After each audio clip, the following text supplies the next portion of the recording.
always been my companion, the hour when the noise of the world softens and memory takes its place. In those quiet moments, I return not to halls of government or marble columns, but to an island in the Caribbean, small and windswept, where my life began under shadows most men never escape. I was born out of wedlock, a bastard, the son of a drifting father who abandoned us, and a mother whose strength was all that stood between me and ruin. In Nevis, poverty was not an exception, it was the rule. But for me it carried a special sting, because from the first breath I was branded as lesser, marked by circumstance as someone who did not belong.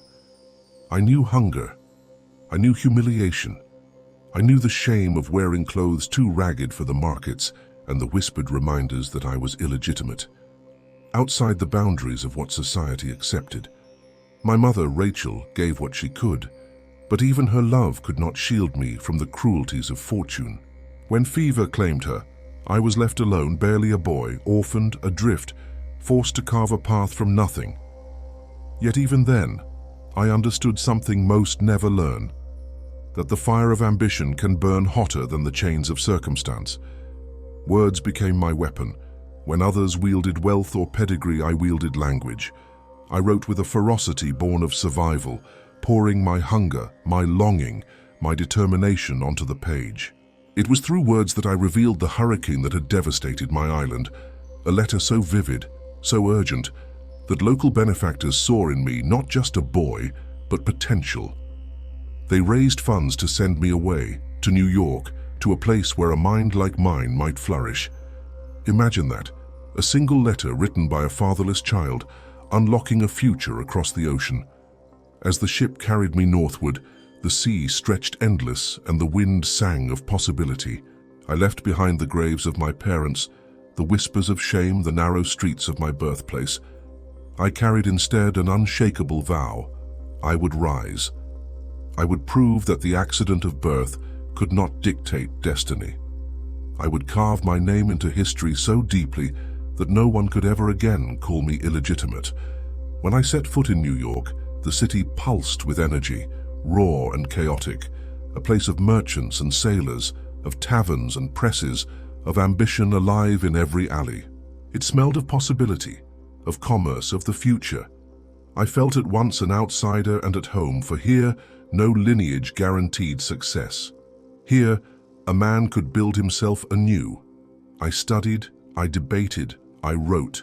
I absorbed knowledge as if each word were a weapon I would someday need in battle. But beneath it all remained the restless truth. I was still poor, still unconnected, still vulnerable. Every step forward was fueled not by comfort, but by urgency. I knew that if I faltered, there was no safety net, no family fortune, no legacy to catch me. Only the abyss waited, and I would not fall back into it. So I sharpened myself. I learned to argue with precision, to write with clarity, to persuade with passion. I aligned myself with causes larger than myself, for I understood that to rise, I needed to tie my name to something enduring.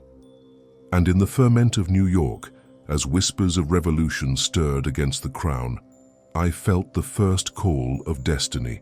When I close my eyes now, I can still see that boy in Nevis, gazing out at the sea, dreaming of a world far beyond his reach.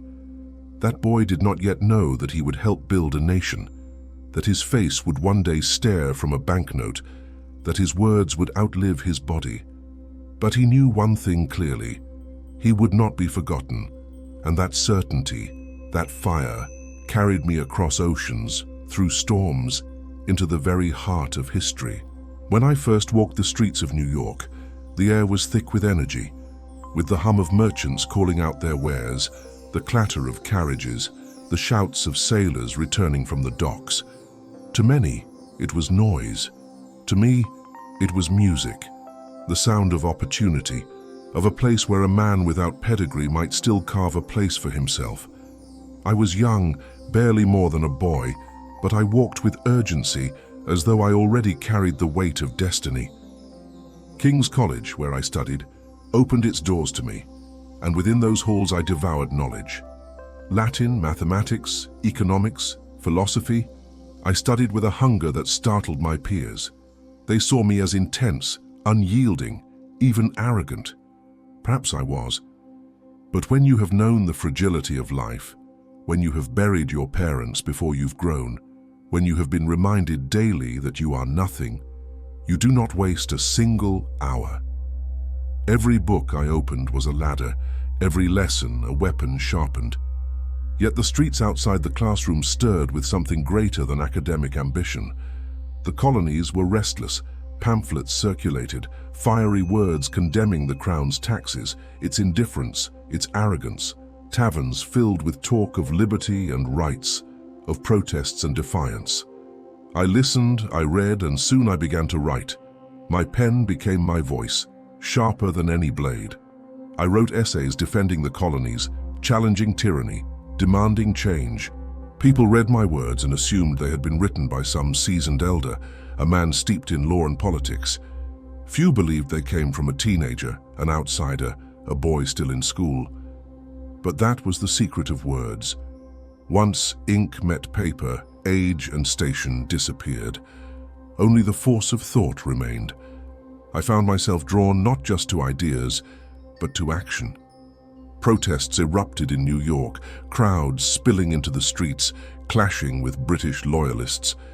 So I stood among them, not as an observer but as a participant, fists clenched, voice loud, heart racing. It was dangerous, reckless even, but it was life. In those moments, I felt part of something larger, a current sweeping us all toward transformation. The revolution had not yet declared itself, but I could feel it building, inevitable as a storm on the horizon. Still, I was not blind to my own precarious position. I had no family wealth to sustain me, no lineage to shield me. I relied only on my words, my wit, my relentless drive.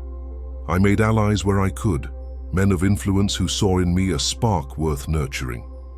My marriage to Elizabeth Schuyler, though still years away, would cement ties to one of New York's most powerful families. But even then, in those early days, I knew how to position myself, how to align with men whose names carried weight, how to let their confidence in me open doors that would otherwise remain shut. Every step was a gamble, but fortune favored boldness, and I was nothing if not bold. I believed in America, not as it was, but as it could be, a nation built not on privilege of birth, but on merit, on ambition, on the courage to seize destiny. That belief was not abstract for me. It was personal, visceral. It was the very path I had walked, from the obscurity of Nevis to the ferment of New York, from illegitimacy to the threshold of greatness. In the quiet of my small lodgings, by candlelight, I wrote into the night. Tracts, arguments, visions for what America might become. The ink stained my fingers, the wax dripped from the candle, and I wrote as though time were chasing me. And perhaps it was. I had always lived as if tomorrow might be taken away, as if every word I wrote could be my last. That urgency was my gift and my curse. It drove me forward when others hesitated. It gave me courage when others feared. Looking back now, I see those years as the forge, the place where my ambition was hammered into shape, where my voice was sharpened, where I became not just a survivor but a leader. The revolution was coming, and I was ready, eager even, to meet it, because in rebellion, I saw not just a nation being born, but the chance for a boy from the Caribbean to write himself into the very heart of history. The revolution swept me up like a tide, and I welcomed it. I was still young, still studying, but the call of war was louder than any lecture hall. Britain's grip on the colonies tightened, and resistance turned from words to muskets. I joined a militia company in New York, raw but determined, and there, in the chaos of drills and skirmishes, I began to prove myself not just with the pen, but with action. Leadership came naturally. Even at my age, men looked to me for command, and I gave it with confidence that belied my years. Battles raged across the colonies, and I found myself climbing quickly, not through privilege, but through merit. Courage on the field was noticed, and word of my abilities traveled. In time, my path brought me to the side of George Washington himself, the commander of the Continental Army. He saw in me not just bravery, but a sharp mind, a capacity for strategy, for organization, for turning chaos into order. He made me his aide-de-camp, his right hand, and suddenly, the boy from Nevis was at the very heart of America's fight for independence. It was an honor, yes, but also a cage. I craved glory on the battlefield, the rush of leading men, the chance to prove myself in combat. Instead, I was confined to desks and tents, drafting orders, shaping communications, serving as Washington's voice. I knew the work was vital. Without order, without clear commands, no army could stand. But still I longed for the clash of muskets, the test of courage. Washington trusted me deeply, and I did not fail him, yet I could not silence the restlessness in my heart. In those years I saw not just battles, but the character of men laid bare. I saw loyalty, betrayal, brilliance, and folly. I learned how fragile an army could be, how politics poisoned even the purest cause, how hunger and cold could be more dangerous than redcoats. I also saw Washington himself, up close, in moments of doubt and strength, in temper and in patience. From him I learned discipline, vision, and the weight of command. He became not only my general, but my model for leadership, though I would always carry my own sharper edges. The war hardened me.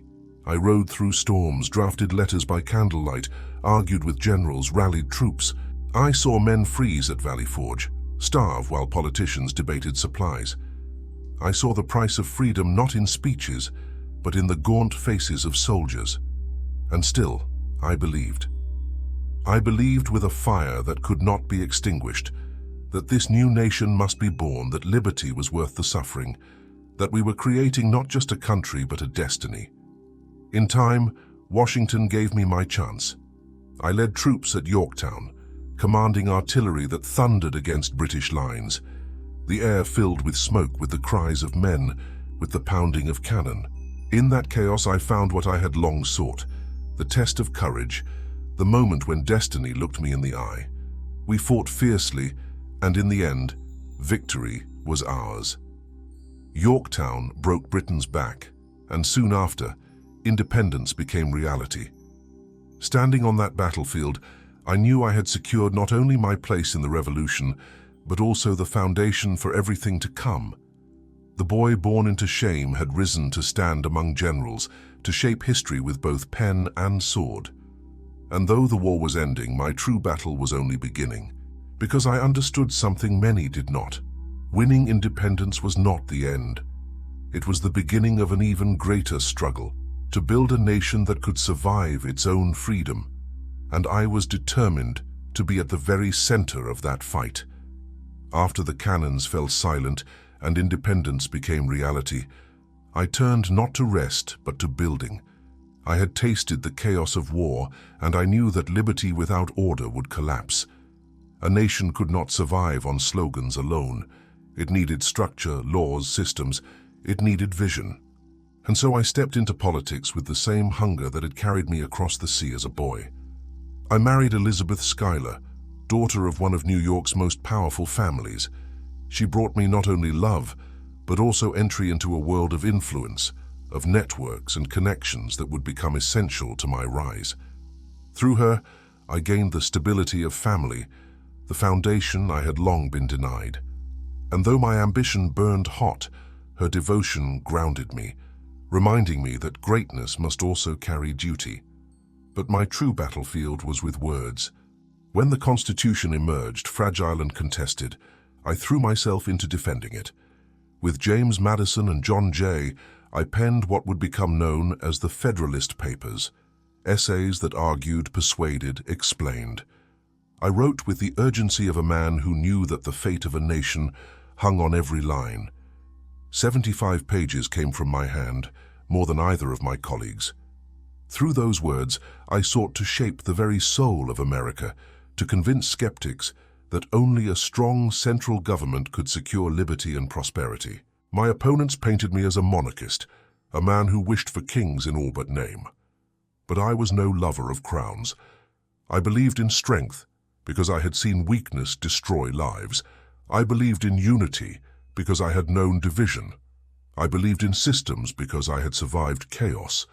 My vision was not of a tyrant ruling, but of a nation secure enough to endure. In Congress, in conventions, in debates, I argued with ferocity. I was never gentle, never mild. My words cut, sometimes too deeply. I made enemies, many of them powerful. But I could not soften my convictions. The stakes were too high. America was fragile, a child in the wilderness, and without firm hands to guide it, I feared it would shatter. Looking back, I know my ambition frightened many. My brilliance was matched by my intensity, and I often refused to bend. But I had not clawed my way from poverty and shame to tread lightly. Every room I entered with purpose. Every word I spoke as if history itself were listening. And history was listening. My essays, my arguments, my vision helped secure the Constitution's ratification. What might have faltered became firm. What might have dissolved became durable. America was taking shape and I was at its heart, my fingerprints pressed into its foundation. Those days were not easy. They were filled with battles of ink and oratory, with whispers of conspiracy, with the ever-present suspicion that I sought too much power. But as I lay awake at night, candlelight flickering over parchment, I knew one truth. I was shaping the destiny of a nation. And for a boy once scorned as illegitimate, that was triumph enough to silence every whisper of doubt. When George Washington asked me to serve as the first Secretary of the Treasury, I knew the role would define me more than any battlefield ever could. I had fought with a sword and with a pen, but now I would fight with numbers, with policies, with visions of what this fragile republic could become. The United States was free, yes, but freedom without stability is fragile. The revolution had left us drowning in debt, our credit broken, our economy fragile, our future uncertain. Many doubted that this experiment in self-government could survive at all. They feared collapse, chaos, disunion. I saw instead an opportunity to build a foundation so strong that no storm could destroy it. I remember those early days at the Treasury vividly. The ledgers were a mess, debts owed to foreign powers, to soldiers unpaid, to states fractured. Confidence in the government was low. Merchants distrusted our promises. Foreign lenders hesitated to extend credit, and the very idea of a central financial system was anathema to many. But I had studied history. I had read deeply of commerce and empire, and I understood something my rivals did not, that the strength of a nation lies not only in its armies, but in its credit. A country, like a man, must be trusted if it is to prosper. So I set to work. My plan was ambitious, audacious even.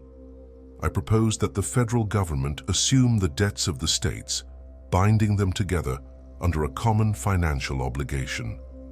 To many, this was madness. Why should a frugal state bear the burden of a careless one, But I knew that without unity in finance, there could be no unity in purpose. By assuming the debts, we would transform dozens of fragile obligations into one strong promise. America would stand as a single debtor, and in that unity, confidence would be born. The debates were fierce. Men like Thomas Jefferson and James Madison opposed me bitterly.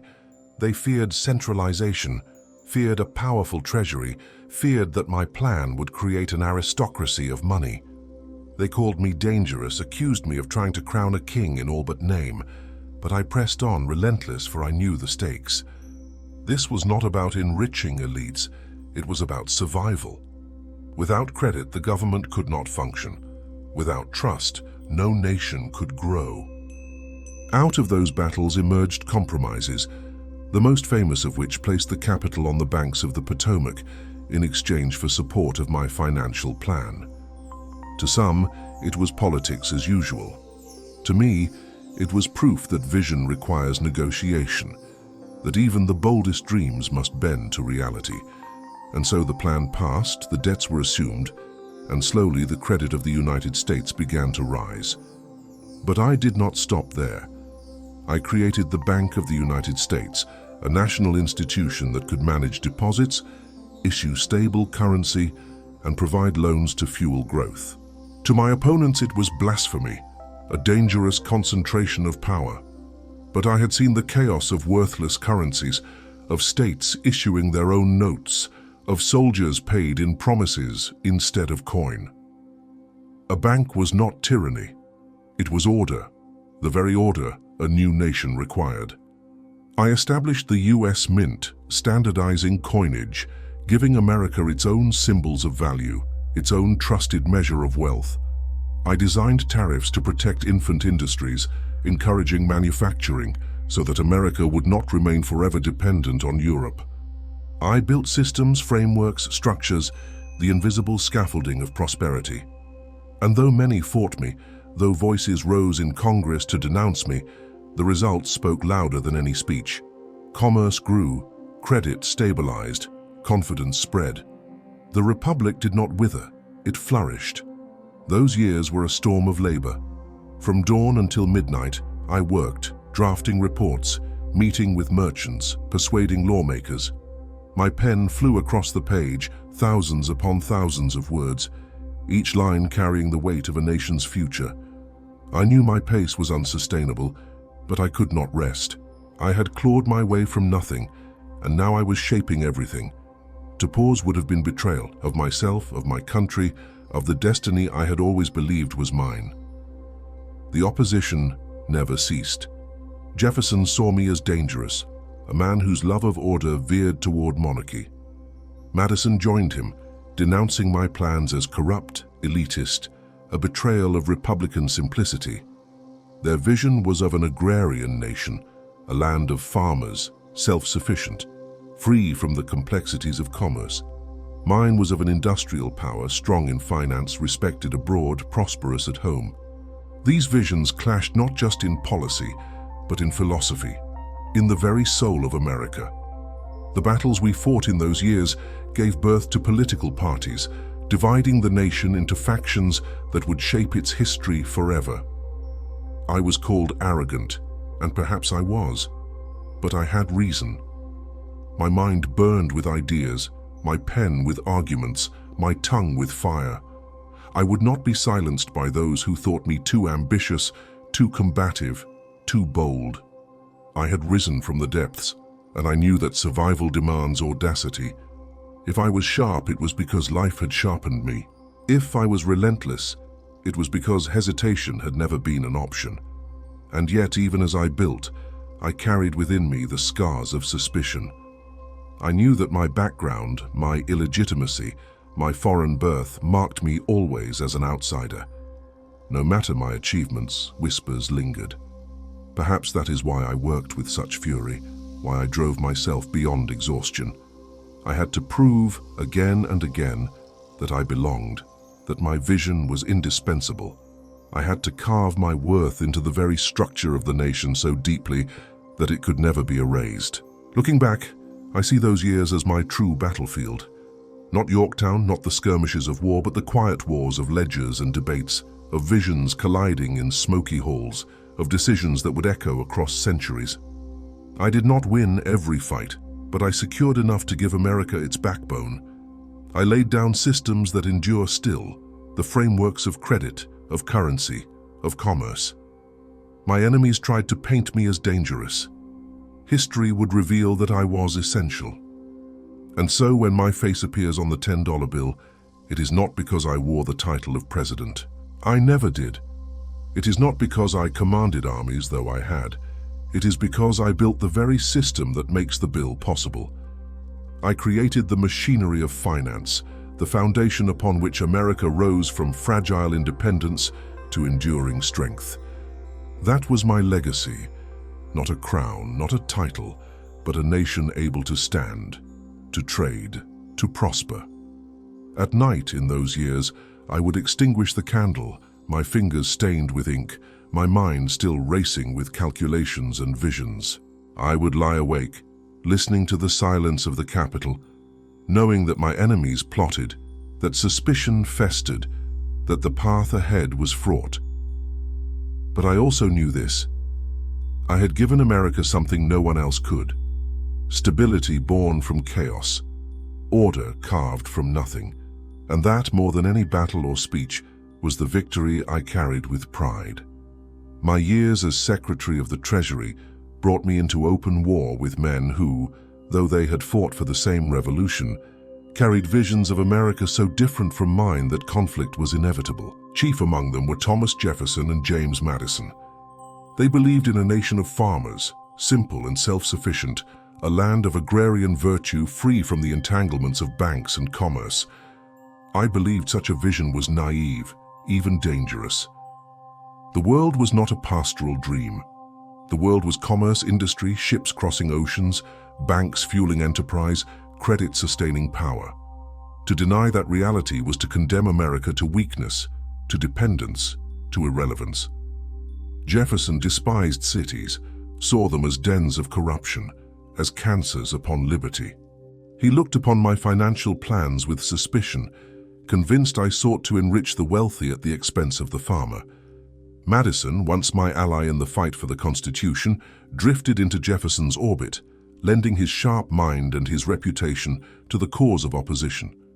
Together they painted me as a monarchist, a man who longed for crowns and aristocracies. It was not true, but the charge stuck like tar. I did not want kings. I wanted strength, and strength requires power organized, not scattered. The debates were fierce, public, and bitter. In Congress, I defended my plans with every ounce of wit and logic I possessed. I spoke rapidly, passionately, overwhelming opponents with torrents of detail, with numbers, with history, with vision. Jefferson countered with appeals to liberty, to simplicity, to the image of the yeoman farmer as the backbone of the republic. He spoke of the dangers of concentrated power, of the tyranny of banks, of the corruption of commerce. And the nation listened, divided, drawn to two visions that could not be reconciled. From those battles, political parties were born. Jefferson and Madison rallied under the banner of Republicans, defenders of states' rights, champions of agriculture. My allies, merchants, financiers, manufacturers, rallied under the Federalist banner, believing in strong government, strong credit, strong commerce.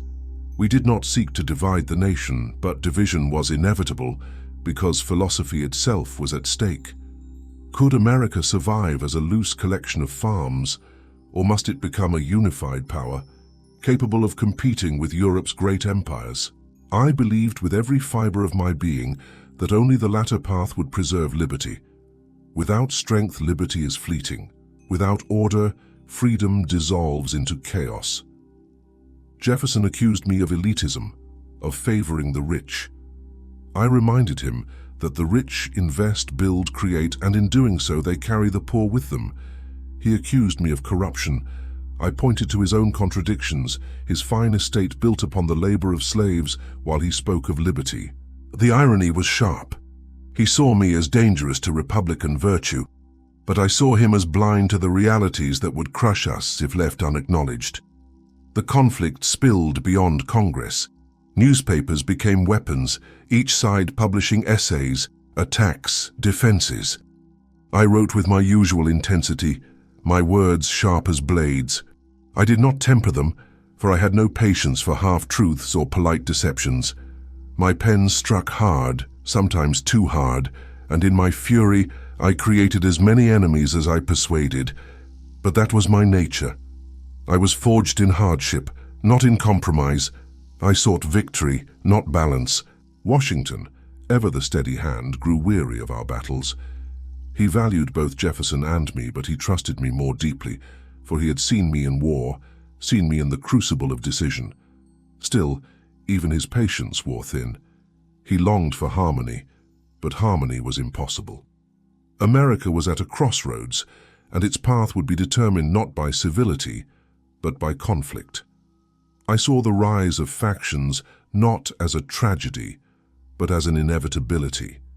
Men will always differ in vision, and in a free nation, those differences will harden into parties. What mattered was not the existence of division, but the strength of the framework that could contain it. My system, my financial structures, provided that strength. With or without me, parties would form. But with my policies in place, the nation would not collapse under their weight. There were moments when I looked across the chamber at Jefferson, his calm demeanor, his measured voice, And I wondered how two men who had both fought for independence could see the future so differently. He trusted the common man in a way I could not. My trust lay in institutions, in systems that did not depend upon the whims of individuals. Perhaps it was the difference in our lives. He had been born to wealth, to land, to status. He could afford to trust in the stability of simplicity. I had been born into chaos, into illegitimacy, into poverty. I had survived only by the strength of systems I built for myself. To me, systems were salvation. To him, they were chains. The battles we fought defined an era. They shaped the trajectory of the Republic. And though he and I clashed endlessly, though our visions opposed each other like night and day, the truth is that America became stronger because of that clash. The Republic found its identity not in uniformity, but in conflict managed within the bounds of law. But make no mistake, those years were brutal for me. The attacks were constant, personal, vicious.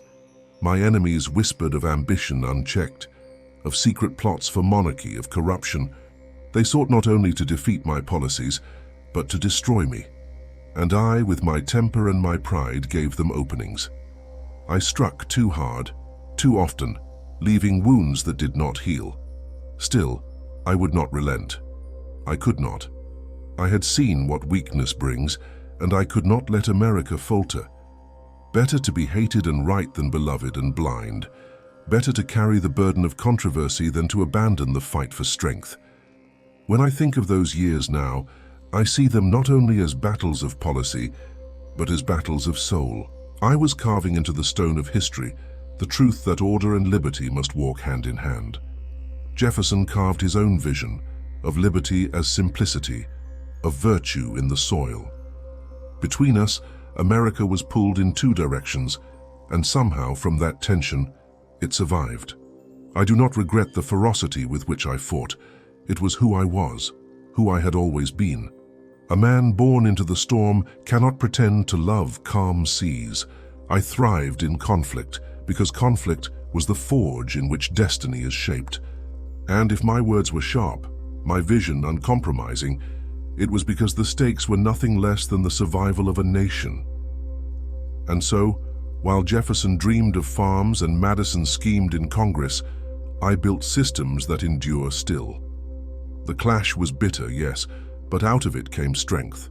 Out of it came America as it truly is, divided, noisy, conflicted, yet bound together by a structure that holds even when the storms rage. That was my triumph, even in the heart of my greatest rivalries. And though the scars remain, I would not have fought any differently. For I knew, as I know now, that history remembers not the cautious but the bold, and I was nothing if not bold. History remembers men for their victories, but it never forgets their scandals. I had risen far, perhaps too far, and in my rise I had made enemies eager for any chance to strike. It was not only my rivals in politics who sought to wound me, but the flaws of my own nature that left openings. Pride had carried me through poverty, through war, through battles of policy. But pride has its shadows, and in those shadows I made choices that would haunt me. Maria Reynolds was her name, and the encounter began as so many tragedies do, quietly, almost innocently. She came to me in need, a woman abandoned, pleading for assistance. I saw in her desperation the reflection of a past I knew well. I gave her aid, but soon compassion became temptation, and temptation became betrayal. I entered into an affair that, had it remained private, might have faded into regret. But secrets are fragile, and men who hate you will pay dearly to see them broken. Her husband, James Reynolds, was no fool. He discovered our liaison and saw in it not heartbreak but opportunity.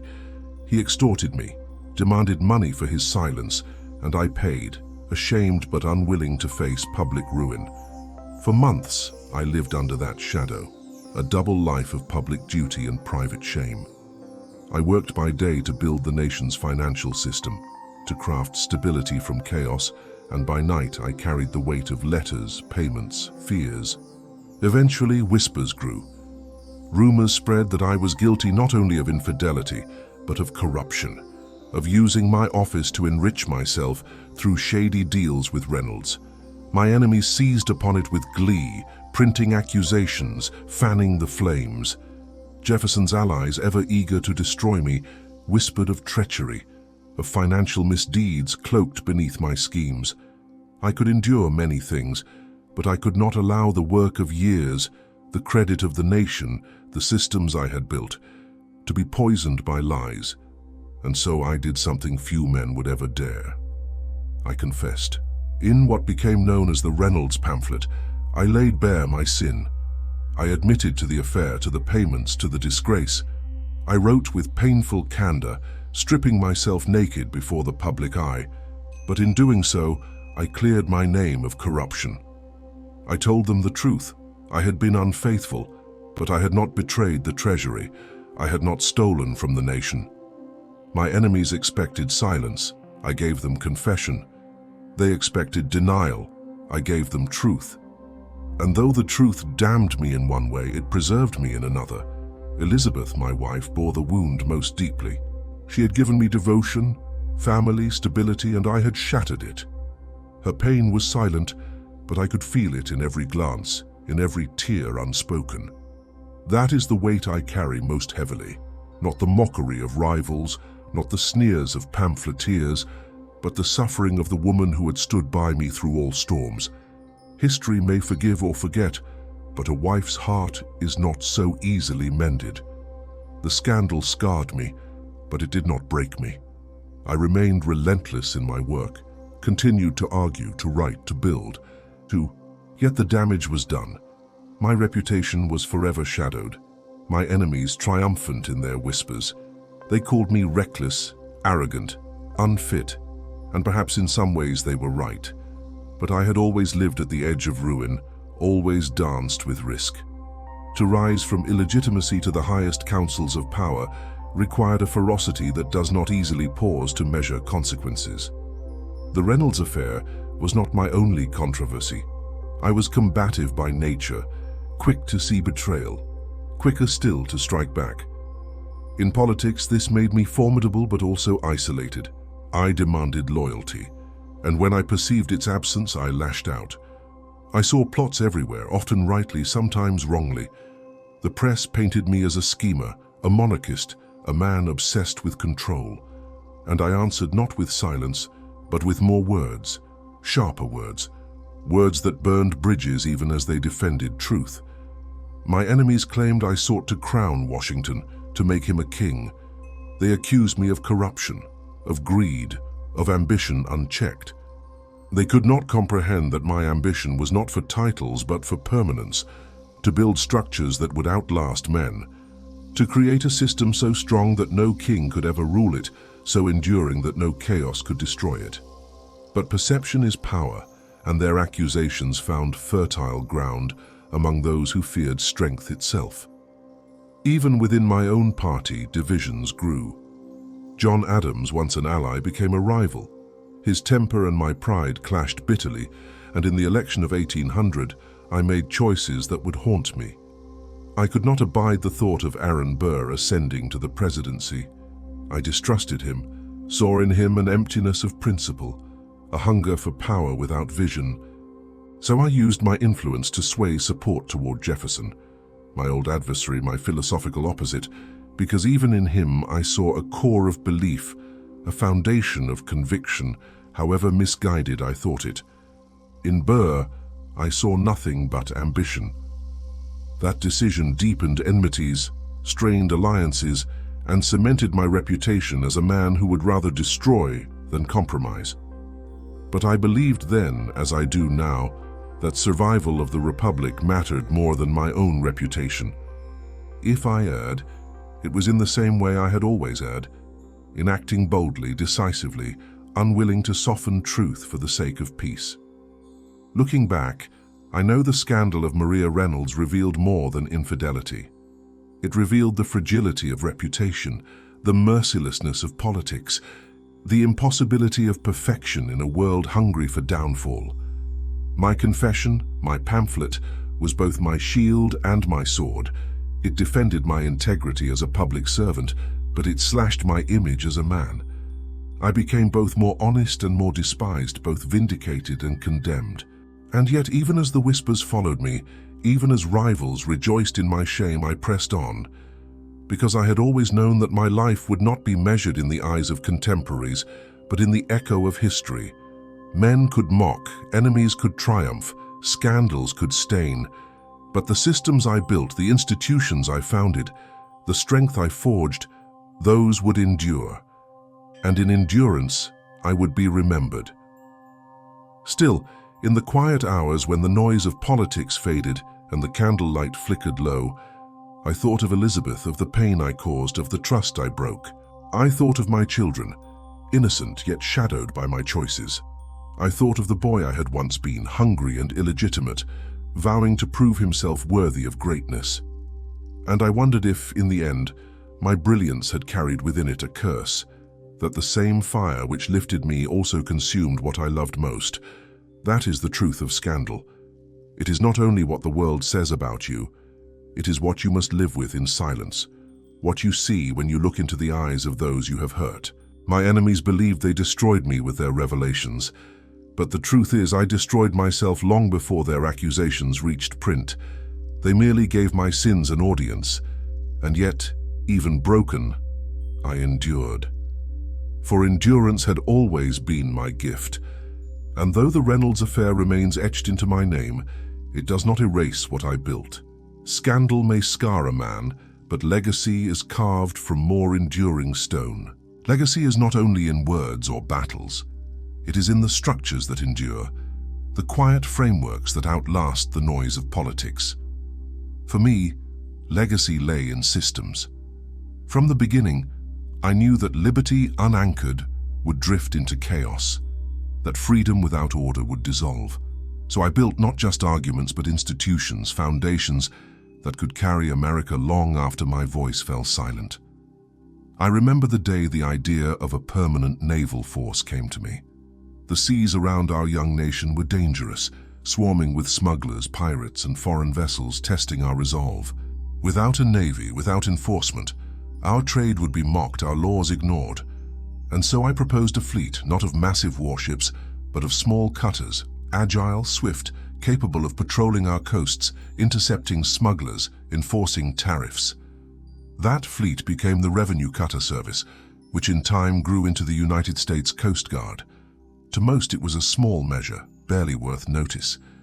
But to me, it was essential. A guard at the nation's doors, a shield for its commerce. Equally vital was coinage. In those early years, America's economy was chaos. Foreign coins circulated, states issued their own currencies, value fluctuated wildly. A nation cannot stand on promises scribbled by many hands. It requires one trusted measure of value. And so I established the United States Mint, creating coinage stamped not with the crest of kings, but with the symbols of a republic. To hold an American coin was to hold evidence of unity, of trust, of permanence. That was my aim, to make the nation tangible in the daily lives of its people. But beyond cutters and coins, I sought to bind America together through law. I believed fiercely in the rule of law, in its ability to restrain chaos and preserve liberty. When farmers in western Pennsylvania rose in rebellion against the whiskey tax, burning barns, threatening collectors, challenging the authority of the federal government, I saw not merely unrest, but a test. Would the United States prove itself strong enough to enforce its own laws, or would it crumble as the Articles of Confederation had? I rode with troops into the heart of Pennsylvania, not to crush liberty, but to defend it, for liberty dies when law is mocked. The rebellion dispersed, and the authority of the federal government stood firm. Critics said I was heavy-handed. I said I was proving that America was real, not merely an idea. These institutions, the Coast Guard, the Mint, the enforcement of law, were not dramatic battles. They did not capture headlines, did not fill pamphlets with scandal, but they were the bones of the nation, the skeleton upon which muscle and flesh could grow. They were the invisible structures that allowed the Republic to endure, to stand tall when other revolutions elsewhere crumbled into tyranny or anarchy. I believed always, in vision tempered by detail. Others dreamed grandly, but neglected the mechanics. I insisted on both. A nation cannot thrive on rhetoric alone. It must have systems, precise and deliberate, to carry its ideals into reality. That is why I worked tirelessly, drafting reports, creating frameworks, leaving nothing to chance. My opponents called me obsessive, perhaps I was, but I knew that weakness is born of neglect, and I refused to neglect anything. Yet my legacy was not only institutional, it was philosophical. I championed a strong central government, not because I craved control, but because I understood human nature. Men are selfish, factions inevitable, passions wild. Only a firm structure can channel that chaos into order, can prevent liberty from devouring itself. Jefferson called me distrustful of the people. In truth, I believed in people, but I believed they required systems to preserve their freedom, the way banks preserve wealth, the way laws preserve peace. There were nights when I sat at my desk, quill scratching, eyes burning from the candlelight, and I thought of the boy I had once been, hungry, illegitimate, alone. That boy had no system, no safety net, no law to protect him. He had only will.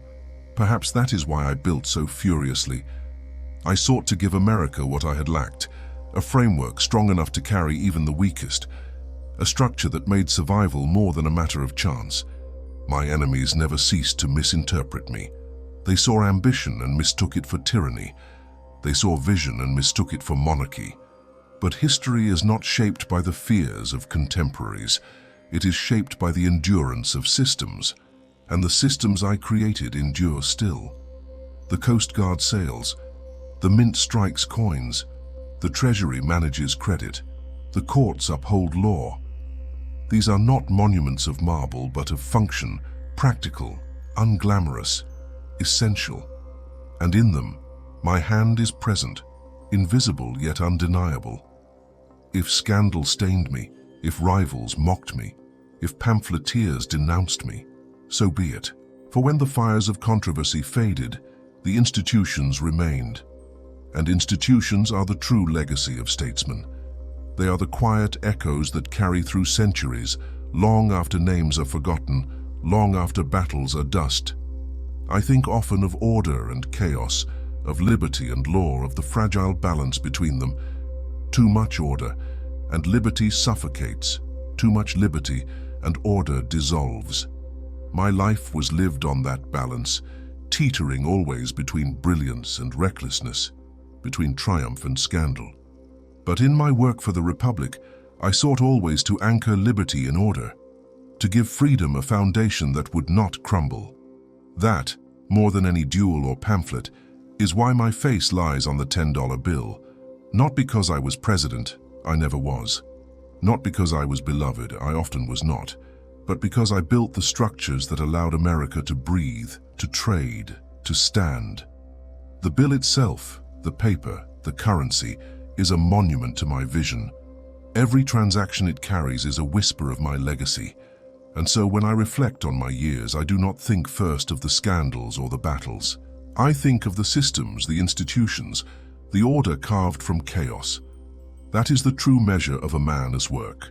Not how loudly he is praised or cursed in his lifetime, but how deeply his hand shapes the life of a nation long after he is gone. I gave America that shape. And though my name may fade, the institutions remain, carrying forward the dream of a nation strong enough to endure. Rivalries are common in politics, but some grow into obsessions, festering until they consume the men who bear them. Mine with Aaron Burr was such a rivalry. From the moment our paths crossed, I sensed in him something dangerous, not because of what he believed, but because he believed nothing. Burr was ambition unmoored from principle, a man who sought power not to build or preserve, but simply to hold it. Where Jefferson stood against me with conviction, however misguided I thought it, Burr stood for nothing but himself. And for me, that emptiness was the greatest threat of all. We circled each other for years, allies at times, adversaries more often. He was polished, charming, with a soldier's pedigree and a politician's grace. People found him magnetic, but I found him hollow. He lacked vision, lacked the fire of belief that drives men to sacrifice. He sought advancement by any means, drifting to whichever side offered advantage. To many, this was pragmatism. To me, it was treachery in disguise. The election of 1800 brought our conflict into sharp relief. It was one of the most bitter contests in history, pitting Jefferson against Adams, Federalists against Republicans, and within that chaos Burr maneuvered. He tied Jefferson in the electoral vote, exploiting a flaw in the system, and suddenly the choice of president fell to the House of Representatives. Burr did not defer to Jefferson, the leader of his party. Instead, he schemed, hoping to seize the highest office for himself. It was audacious, cunning, and to me unforgivable. I was no friend of Jefferson, but I knew he stood for something, however opposed to my vision. Burr stood for nothing but Burr. So I acted. I used every ounce of influence, every argument, every connection to persuade Federalists in the House to support Jefferson over Burr. It was bitter, even absurd. Me, the lifelong adversary of Jefferson, defending him to ensure Burr's defeat. But I would not allow ambition without principle to command the Republic. Jefferson became president, Burr vice president, and from that moment, Burr and I were enemies beyond reconciliation. The years that followed deepened the rift. Burr grew more desperate, more erratic. His political fortunes declined, his reputation tarnished. He sought power in New York, maneuvering for the governorship, but I opposed him there as well, using my voice, my pen, my influence to block his path. I did not slander. I spoke the truth as I saw it. I told men that Burr was unfit, that his hunger for power was dangerous, that his emptiness made him a risk to the Republic. These words traveled as words always do, and Burr heard them. To a man of pride, reputation is life. Burr could not abide the thought that I had spoken against him, that I had cast my judgment publicly. He demanded satisfaction, as men of honor did in those days. He sent his challenge, and I, bound by the code of honor as much as by my own pride, could not refuse. I had lived my life in battles, with pen, with sword, with ledger. Now it seemed fate demanded I fight one more, this time with pistol in hand. I thought of Elizabeth, of my children, of the future I might leave them.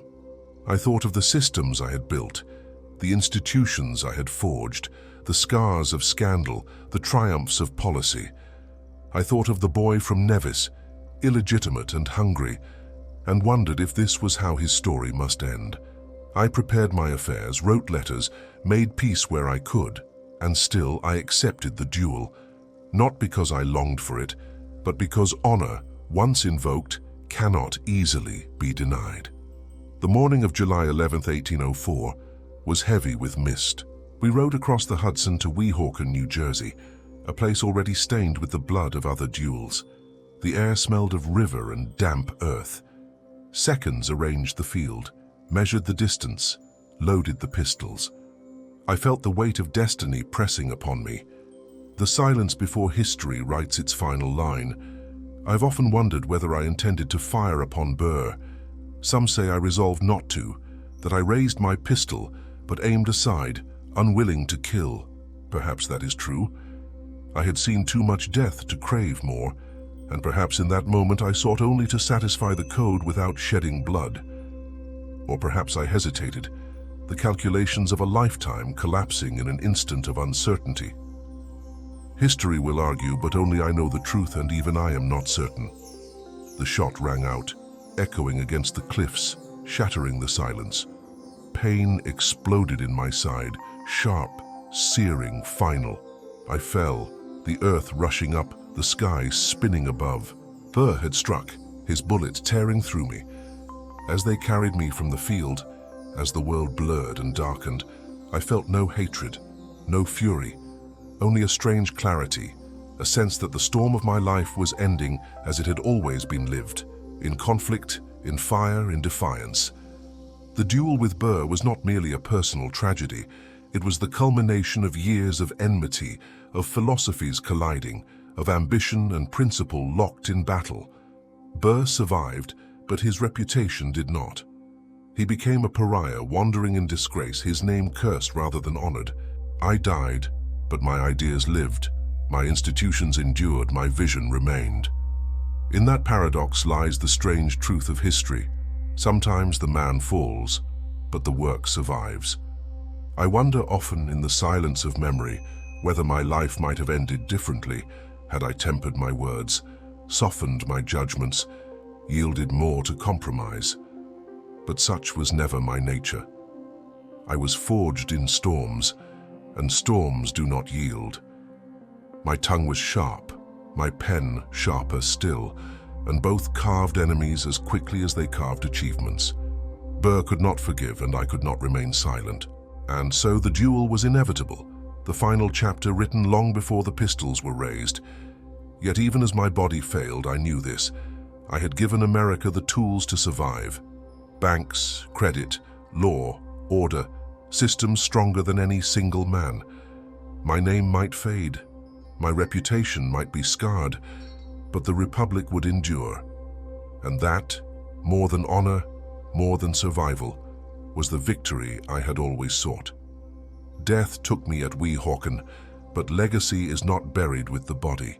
It lingers, it weaves into the institutions, the memory, the very fabric of a nation. When I fell to Aaron Burr's shot, I knew my time had ended, but I also knew that my work was not undone. I had carved too deeply, built too fiercely, left too much etched into the marrow of America to ever vanish. And so, though my body failed, my presence endured. History has a way of reshaping men. In my lifetime, I was called dangerous, reckless, arrogant, scandalous. My enemies mocked me. My rivals painted me as a monarchist. My critics said I sought power beyond measure. Yet with time, the noise of their accusations faded, and what remained were the structures I had built. Credit endured, the mint endured, the Coast Guard endured, the financial system endured, and because they endured, I endured. It is strange, perhaps, that my face now lies on the $10 bill. Strange because I was never president, never the figurehead of the nation, never the one crowned in the highest office. But perhaps it is fitting, for my life was not about crowns or titles. It was about systems, about currency, about the invisible architecture of strength. The $10 bill is not only money, it is a symbol of trust, of stability, of credit made tangible. And that was my vision, to turn America's fragile promises into something solid, something that could be held in the hand, exchanged, believed in. That paper is more my monument than any statue of marble could ever be. I sometimes wonder what the boy I once was would think, the bastard child from Nevis, poor and hungry, mocked and dismissed. Could he have imagined that one day his face would circulate in the millions, not as a shame but as a symbol of power? Could he have believed that the very currency of a nation would carry his image? Perhaps not. And yet, that was always the heart of my life. To defy expectation, to transform disgrace into greatness, to prove that circumstance does not dictate destiny. But legacy is not only institutions and bills, it is also the ideas that outlive the man. I believed in order, in strength, in unity. I believed that liberty is fragile unless anchored by law, that prosperity is fleeting unless secured by finance. Others dreamed of farms, of simplicity, of a nation untouched by commerce. But I knew the world would not allow such dreams. To survive, America had to compete, had to build, had to embrace the engines of commerce and credit. That vision, once controversial, now defines the Republic. Yes, my life was scarred by scandal. The Reynolds affair stained me, and my enemies reveled in it. Yes, my pride was sharp, my tongue sharper still, and both created enmities that led to my death. But history does not judge men by their flaws alone. It weighs them against their contributions, and in that balance, my flaws are heavy, but my contributions are heavier still. I have watched in the centuries since as my name rose from obscurity to fame, as my story was told and retold, as even the theater resurrected me in song. Strange to hear one's life sung to crowded halls, to become a symbol not only of finance and policy, but of ambition, resilience, defiance. Yet perhaps it is fitting, for words were always my weapon, and music is but another form of words. When you hold a $10 bill, you hold more than paper. You hold the echo of my vision, the trace of my pen, the memory of a man who would not surrender to circumstance. You hold the story of a boy who wrote his way out of poverty, who fought his way into power, who built the bones of a nation from nothing. You hold not perfection, for I was never perfect, but perseverance, relentless and unyielding. And so I speak now not as a man of the past, but as a voice carried into the present. My life is a reminder that greatness does not come from birthright. It comes from struggle, from fire, from the refusal to be forgotten. I was illegitimate, orphaned, disgraced, yet I shaped a nation. That is the lesson of my story, that the accidents of life need not define the destiny of life. I walk in memory, still along the halls of Treasury, still along the banks of the Hudson, still across the battlefields of Yorktown. I hear the clash of debates, the whispers of scandal, the thunder of cannon, the crack of Burr's pistol. But above it all, I hear the sound of coins struck at the mint, the rustle of bills exchanged, the hum of commerce moving a nation forward. That is my music. That is my legacy. History may never settle on one portrait of me. To some I remain arrogant, reckless, flawed. To others I am visionary, brilliant, indispensable. Both are true, for I was not marble but flesh, not myth but man. And men are complex, divided, contradictory. But if my life teaches anything, it is that a man need not be perfect to shape perfection in systems, to carve permanence from impermanence, to leave behind something greater than himself. And so, though I fell at Weehawken, though my body lies in Trinity Churchyard, though my rivals outlived me in years, they did not outlive me in legacy. I live still, in every coin, every bill, every act of commerce, every institution that bears my mark.